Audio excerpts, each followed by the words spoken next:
a là tout le beau monde, roi Stéphane. Leurs altesses, la noblesse, l'aristocratie et... il y a aussi la rocaille. Alors nous sommes toujours au Cartoonist à Nice, et s'il y avait une personne à rencontrer aujourd'hui, c'est la Maléfique s'appelle-t-elle, d'après ce que j'ai compris, et... Bonjour. Bonjour. Je suis un peu intimidé quand même, parce que vous êtes grande, jolie, c'est une vue de l'esprit. Qu'est-ce que vous êtes méchant? C'est moi la méchante normalement. D'accord, c'est vrai, pardon. Vous êtes magnifique. Merci. Je savais. Alors, vous avez remporté, donc, quel est ce, justement, vous avez participé à un concours de cosplay, donc le cosplay c'est jouer un personnage, enfin, pas se déguiser, on n'a pas le droit de dire déguiser, c'est ça? Costumé plutôt. Costumé. Alors, votre personnage, c'est qui, c'est quoi? Parce que c'est quand même assez original. Oui, alors c'est la Belle au Bois dormant, enfin, c'est Maléfique de la Belle au Bois dormant, qui a été relookée récemment par Disney, c'est une série de poupées qui est sortie, qui s'appelle Disney Villain Designer Collection. Et donc, c'est tous les méchants de Walt Disney, Cruella, Ursula, etc., qui ont été relookés avec un style un peu plus haute couture.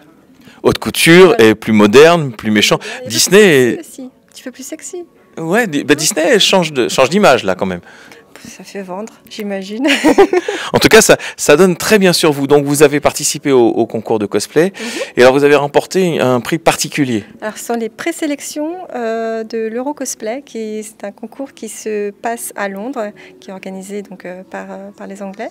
À pas confondre avec l'ECG, qui est l'European Cosplay Gathering, qui est un concours européen organisé par les Français. Donc, il y a deux concours. C'est compliqué le cosplay. Hein. Vous avez été sélectionné. Donc là, maintenant, vous serez en octobre pour participer. Vous devriez y aller avec le même personnage ou vous changerez? Non, c'est pas obligé. On peut changer de costume. Donc, je pense que je prendrai un autre costume un peu moins encombrant. Et donc, il y a deux représentants pour la France. Moi, je suis la deuxième sélectionnée. Il y a une première sélection à Toulouse, je crois. Et donc, on sera deux représentantes. Et il y en a deux par pays. Et la finale se passe à Londres au mois d'octobre. Alors, je vais vous poser la question quand même qui intrigue peut-être les gens qui nous regardent, qui n'ont pas l'habitude forcément de ça. Quel plaisir à se déguiser ou à se costumer. Est-ce que c'est vous qui avez fabriqué ça? Question bateau. Il faut bien la poser. Je déteste ça, c'est pour ça que je le fais. Bon, je le savais. Non, en fait, le plaisir peut être double. Ça peut être le plaisir de porter un costume ou le plaisir de faire le costume ou les deux. Moi, j'aime bien faire mes costumes. Enfin, normalement, le principe du cosplay, c'est faire soi-même son costume. Alors, vous avez deux sortes de cosplay, on va dire. Vous avez le cosplay en concours où là, vous êtes obligé d'avoir fait, on va dire, 90% de votre costume. Et après, il y a des cosplays libres. C'est des cosplayers qui se promènent dans les allées. Donc là, ils peuvent porter des costumes achetés dans le commerce ou faits par d'autres personnes. Naruto, par exemple, pour pas le citer, puisque c'est celui qu'on voit le plus. Enfin, je dis ça, je dis rien. Non, les gens peuvent très bien porter du Naruto et faire leur costume eux-mêmes. Mais bon, c'est souvent des costumes achetés sur des sites Hong Kong, donc c'est pas toujours de bonne facture.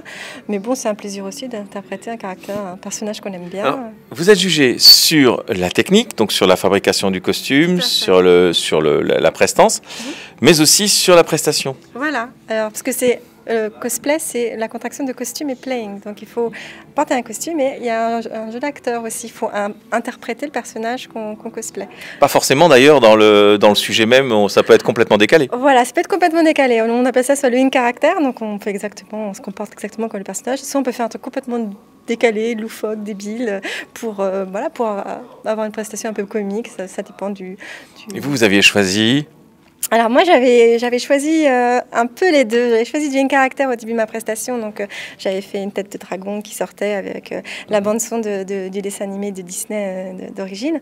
Et comme après je trouvais ça un peu marrant le costume relooké façon haute couture, j'ai fait une prestation basée sur parce que j'ai essayé d'imaginer ce que penserait Maléfique si elle se voyait habillée comme ça, ce que penserait le vrai personnage. Alors je me suis dit j'ai fait une prestation un peu rigolote. Mais il s'est passé quoi avec mon costume? C'est quoi cette tenue? Les designers de chez Disney, vous pouvez m'expliquer le délire là? Vous n'avez pas eu de mémo? On vous a fait un rebooking histoire de vous donner un style un peu plus moderne. Mais enfin, je peux pas lancer des sorts habillés comme ça, puis niveau crédibilité on repassera. Et qu'est-ce que c'est serré en plus? Et oh waouh, salut vous deux. Alors, oralement d'un coup, hein? Non mais là n'est pas la question. On s'entraîne où alors? On s'entraîne dans son salon et tout ça? On s'entraîne dans sa glace.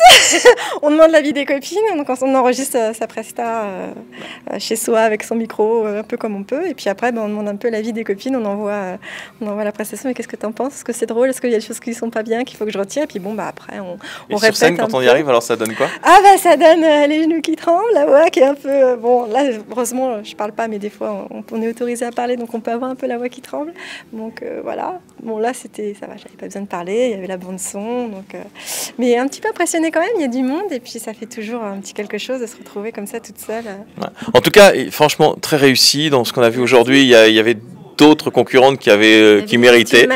Pas tous, mais il y en avait qui étaient intéressants. C'est pas facile de choisir, ne serait-ce que pour le jury. D'ailleurs, le jury s'est exprimé. Il a mis un gros warning avant. On choisit, vous pouvez nous voir si vous n'êtes pas content sur nos choix. C'était très mignon. On sentait qu'il y avait dû avoir de la discussion.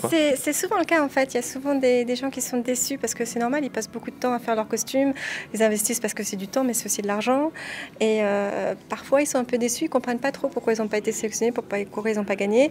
Et ça donne parfois des petits dramas cosplay sur Facebook ou sur c'est surtout Facebook, c'est beaucoup plus facile. Quelques années, c'était sur le Cosplay Forum France, encore de la pub. Et maintenant, c'est plus sur Facebook, mais c'est vrai que souvent, on a des dramas. Donc, c'est pour ça que là, maintenant, de plus en plus, les juges essayent de sensibiliser en disant si vous n'avez pas compris pourquoi vous n'avez pas gagné, vous avez des questions, n'hésitez pas, venez nous En même temps, en tant que novice, je peux vous dire que quand on voit un costume, comme par exemple là, c'est Game of Thrones qui a gagné, je veux dire, il était magnifique. Oui, mais il est simple, basé. Quand on le voit, le fauteuil, tout ça, mais en fait, la dame, ou la demoiselle, je sais pas, l'a réalisé entièrement, peint à la main. Il y a eu 6 mois de travail, etc. Des mois de travail. Et c'est ça qui est jugé aussi, en fait. Oui, voilà. Disons qu'il y a la ressemblance avec le costume, il y a aussi la complexité. Et là, c'est vrai que des fois, vous avez des costumes qui ressemblent, mais qui sont très très simples, et ça a moins de mérite que quelqu'un qui a passé des mois dessus. Et vous avez mis combien de temps pour faire tout ça? Moi, j'ai dû mettre à peu près 3 semaines, donc c'était relativement facile à faire. Bon, allez, le prochain perso, allez, un petit scoop pour l'euro, mais on le diffusera, on floutera pour pas qu'il sache. Le prochain perso, je vais essayer, si j'ai le temps, de faire déjà Doris de John Carter. C'est un costume assez simple. Donc, voilà. Et sinon, si j'ai pas le temps, mon prochain cosplay, c'est à Japan Expo. C'est le costume Encore une méchante reine de Mirror Mirror. C'est la version Blanche-Neige avec Julia Roberts qui est sortie il n'y a pas longtemps. Super, voilà, une énorme robe rouge, une énorme meringue rouge. Donc je vais pas passer les portes, ça va être super pratique. Voilà, donc surtout à Japan Expo. Surtout à Japan Expo, voilà. Donc ça, c'est mon prochain costume que je porte. D'accord, merci pour tout et puis bonne continuation. Et dans la vie, vous êtes aussi méchante? On a tous nos mauvais jours. D'accord, merci, au revoir. Au revoir. Mannequin pour les défilés, ça vous dit pas? Mais je sais pas comment on fait, moi, c'est complètement crétin, ça sert à rien. Ça paye bien, on voyage en première classe, on multiplie les conquêtes et on est invité dans toutes les soirées Pride. Vous vouliez pas me dire plus de...